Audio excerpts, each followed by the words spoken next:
What's going on, people? We are back with another RS3 video, and this time it's getting some much needed upgrades. You might already know the RS3 is stage 1, but we are going to add a couple of bits to it just to take it to that next level. So let me just show you what we'll be fitting today. So I decided to go for a Forge intercooler just because it is the most recommended out there, and it comes with a Forge turbo elbow and a Forge hard pipe. You'll also have to change the crash bar because the intercooler is so big, it doesn't fit with the stock crash bar. But this one obviously has that cutout just to accommodate for the bigger intercooler. And a bigger intercooler just means more colder air is getting to the engine, so the engine is all happy. And as you might be able to tell, these are not brand new parts. These are second hand. I've picked them up for about £600 from Facebook Marketplace, which is quite common on these MQB cars.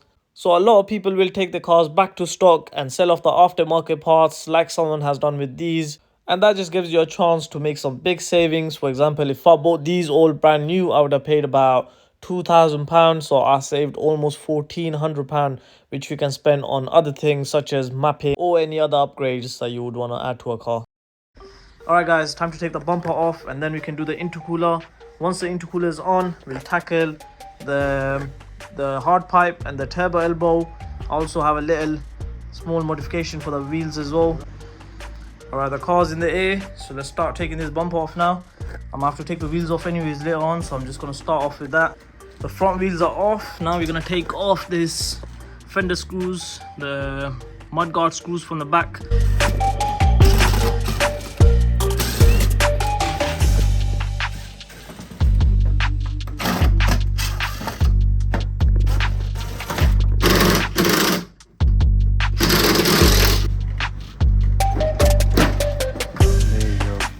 So let me show you exactly what screws you have to take off. I took both of them off here.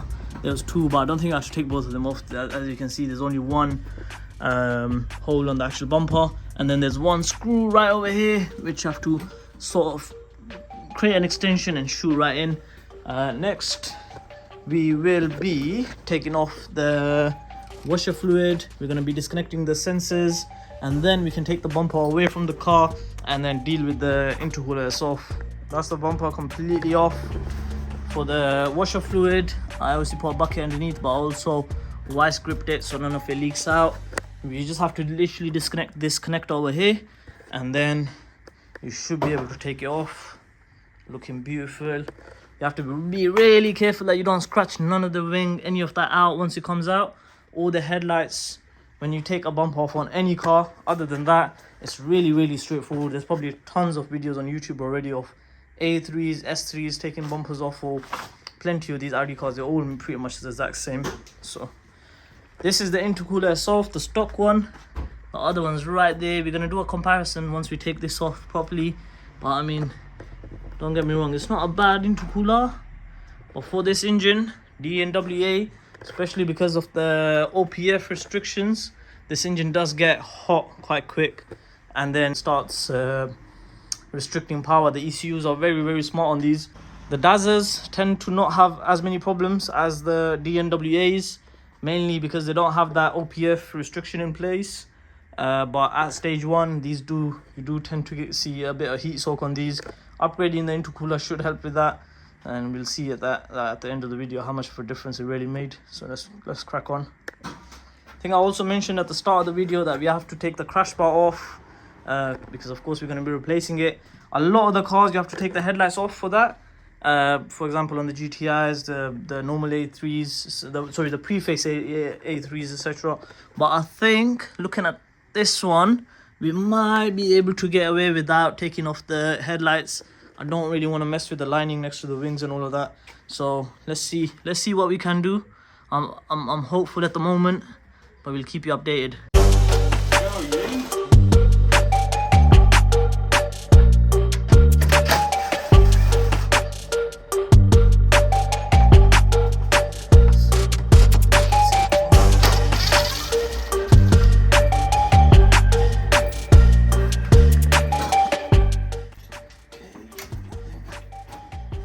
Has to be one of the easiest intercoolers I've ever done. Normally, I mean, I've done a lot of intercoolers on the E888 platform, where the intercooler is sandwiched in between the radiator and the condenser.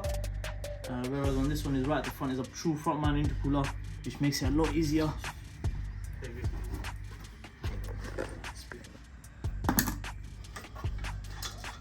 Also the wire here. And then let's get a little screwdriver on. Pry open. Never force anything with the screwdriver. You can always use it to your advantage. Yeah, keep bringing it. There you go. So let's compare this with the new intercooler. There's a massive difference between the two intercoolers. Not only the size, but also the material. This is a proper bar and plate intercooler. This is as well, but if you see, I don't know what material is made out of. It's very light, steel if it is. This is a proper, not really too heavy, but it's high quality intercooler by Forge. I'm pretty sure it's double the size in volume. Don't quote me on it. Go check out their website. You'll see all of the statistics and everything they offer. So let's crack on putting this on. Give this off. Unclip this. Just take the horns off and then just let them dangle where they are. Put the bolt back in for time being. And there's also a bolt attaching this to the slam panel, which you can get at from there. And then do the exact same on the other side. Now I'm gonna take off the screws for the crush bar. I believe they are 16 millimeters. There's 4 of them. Take all 4 off. Yeah, this one, be careful. You don't want to damage the headlights. That is the last thing I want to do. Believe me. That is 4 off right there. There's one sticking around in there. Just grab it with my fingers. Do the exact same thing on the other side as well. There is some screws underneath.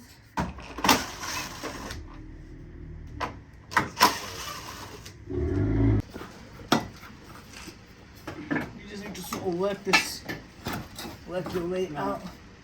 Can you push it this way? No, you need to pull it like this. Pull this like this. Yeah, but watch the light. Yeah, that's it. So that way you don't need to take the lights off. A lot of people take the lights off, but you don't. I don't know if it's just for this saloons or just the facelifts, but you don't usually need to take the lights off. That saves you a lot of headache, trust me. Okay, and just slide in. Yeah, mine's in. Yeah. Nice and easy.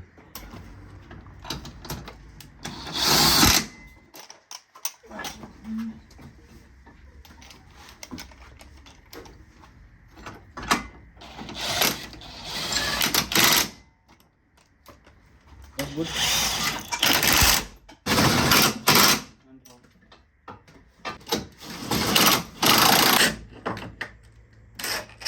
Make sure you don't forget to swap these washers off from the original intercooler. I almost made that mistake. I think we caught on just in time, so just squeeze this through. I think that the screw will do the job anyways. So I think this one has it. This side one already has it for some reason. This side one didn't, so we had to swap that over.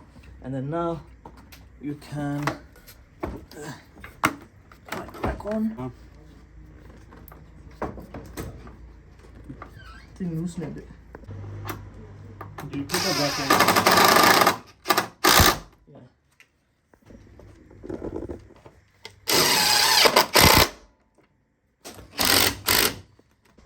Alright guys, there you have it. The front man intercooler is on.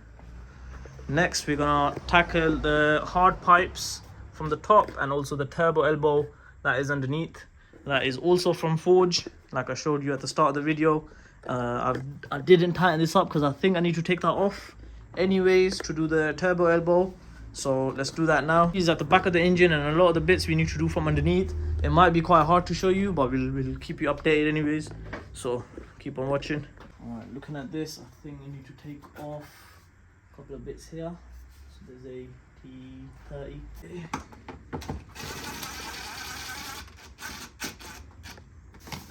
No, I don't think we need to be fair. Fairly easy right there.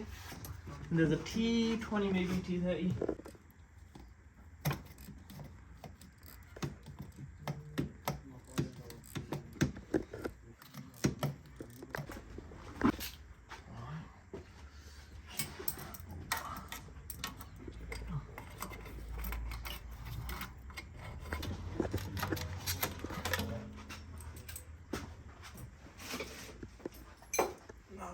Take this pipe off.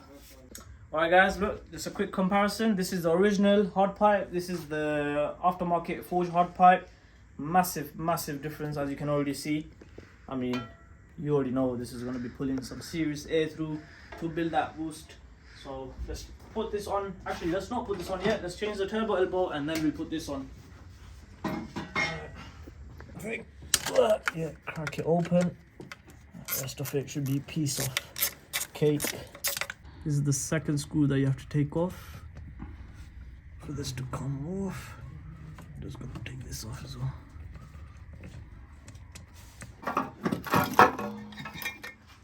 That's the turbo elbow finally out. You have to take off the PCV hose. Look at this. Let me get the upgraded one and then we'll compare. It is massive in comparison. There's another little bit that goes on this side. It attaches to the turbo.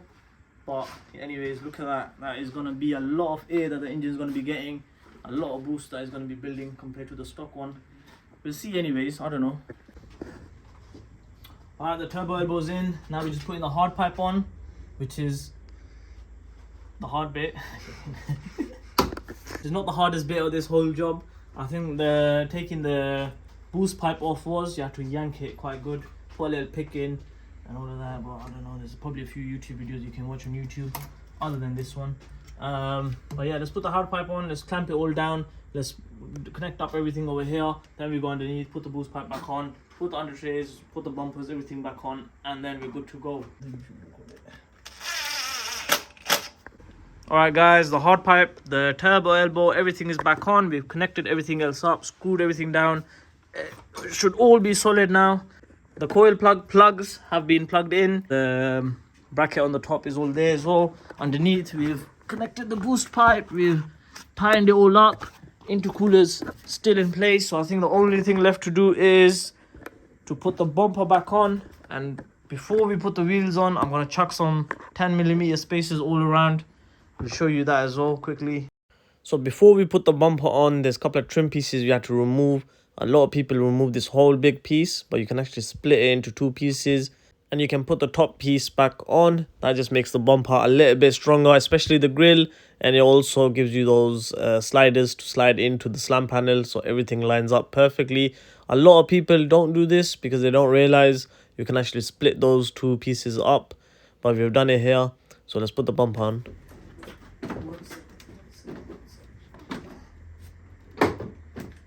I'm pretty much in my place, to be fair. It's underneath, I'm gonna have to do a little bit of it.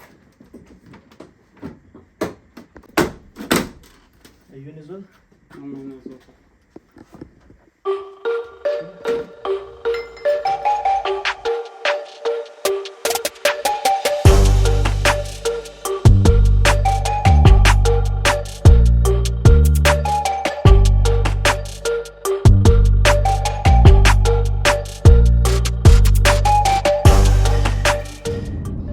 Alright guys, just to end the video, I did a couple of 60 to 120 pulls before and after the modifications.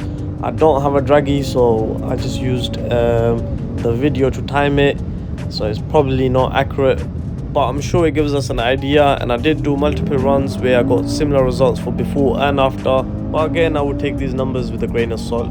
We got some more RS3 videos coming up, we got some bigger rebuild projects coming up, so make sure you tune in for those. Thank you for watching this video. I hope you enjoyed it, and I'll see you guys on the next one.